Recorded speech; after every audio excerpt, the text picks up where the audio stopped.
Hello everyone, তোমরা সবাই কেমন আছো? আশা করি ভালো আছো। আমিও ভীষণ ভালো আছি। তো চলো শুরু করি আজকের মতো আমার হোয়াট ইটিং এ ডে।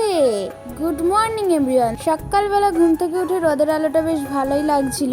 তারপর একটু উষ্ণ উষ্ণ গরম জল খেয়ে নিলাম।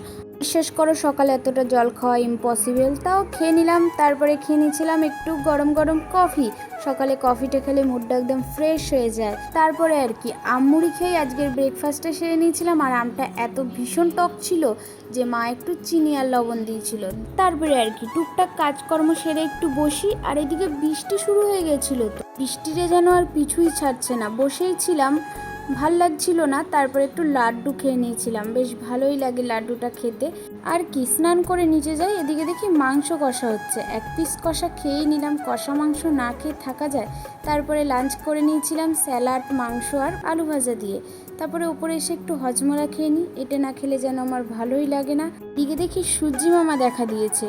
তারপরে আমরা একটু পেয়ারা মাখা খেয়ে নিই। ভালোই লাগছিল এই দরে পেয়ারা মাখাটা খেতে, না গরম না ঠান্ডা। এই ওয়েদারটা কিন্তু বেশ ভালোই লাগে। বিকেলবেলা একটা আইসক্রিম খেয়ে নিয়েছিলাম। তারপরে মাংস আর মুড়ি দিয়ে আজকের ডিনারটা কমপ্লিট করেছিলাম, আর এক গ্লাস টক দইয়ের শরবত।